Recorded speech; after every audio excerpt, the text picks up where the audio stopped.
नमस्कार, मैं काजल मिश्रा। स्वागत है आपका एनएल लाइव। नजर डालते हैं हरियाणा की मुख्य खबरों पर। हरियाणा विधानसभा चुनाव के बाद भाजपा के लिए बढ़ने लगी है मुश्किलें। यहां पर टिकट न देने के चलते पार्टी नेताओं ने बगावत का बजा दिया बिगुल। कुरुक्षेत्र से भाजपा सांसद नवीन जिंदल की माता सावित्री जिंदल ने आजाद चुनाव लड़ने का कर दिया ऐलान। वह हिसार से चाह रही थी टिकट, लेकिन उन्हें भाजपा ने नहीं दिया टिकट।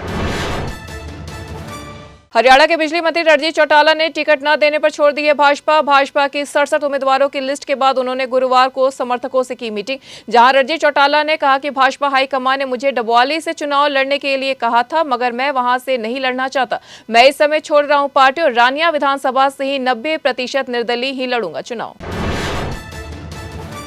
हरियाणा की राजनीति में देखने को मिल रहा है बड़ा उलटफेर। पूर्व मंत्री कर्णदेव कंबोज ने भाजपा से दे दिया इस्तीफा। इंद्री विधानसभा से 2014 में विधायक रह चुके कर्णदेव कंबोज ने भाजपा पर गंभीर आरोप लगाते हुए है कहा कि अब अपने मूल सिद्धांतों से भटक गई है पार्टी और वफादार कार्यकर्ताओं को नजरअंदाज कर गद्दारों को दे रही है तवज्जो।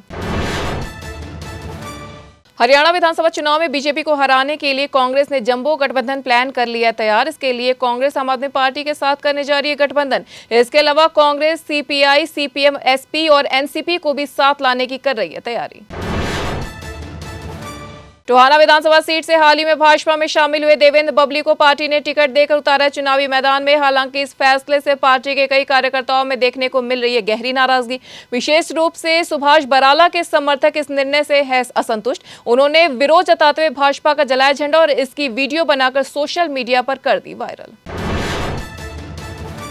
सोनीपत में भाजपा की टिकट कटने के बाद राजीव जैन और कविता जैन के समर्थक उतर आए हैं बगावत पर, जहां रात को दर्जन भर से ज्यादा पदाधिकारियों ने भाजपा छोड़ी। वहीं सुबह समर्थकों की मीटिंग में टिकट कटने से उदास कविता जैन की आंखों से निकल आए आंसू। राजीव जैन दिल्ली में डाले हुए हैं डेरा। उनके समर्थकों ने प्रदर्शन कर पूर्व सीएम मनोहर लाल के खिलाफ की नारेबाजी और निखिल मदान को टिकट देने का किया विरोध।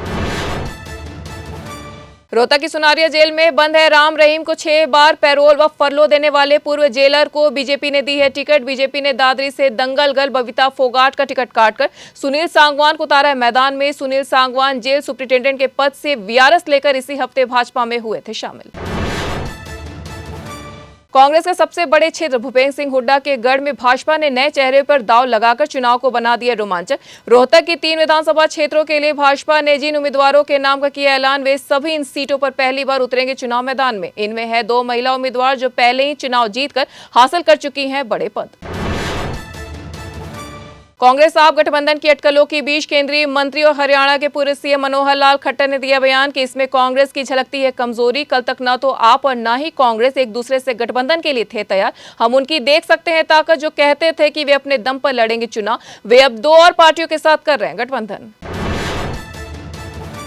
हरियाणा विधानसभा चुनाव के लिए अधिसूचना जारी होने के साथ नामांकन भी हो गए शुरू। 12 सितंबर तक भरे जा सकेंगे नामांकन पत्र। 13 को नामांकन पत्रों की जाएगी समीक्षा। 16 सितंबर तक वापस लिए जा सकते हैं नामांकन। राज्य में 5 अक्टूबर मतदान और 8 अक्टूबर को होगी वोटों की गिनती। तो ये थी हरियाणा के अब तक की मुख्य खबरें। ऐसे तमाम खबरों से जुड़े रहने के लिए देखते रहिए एनएल लाइव।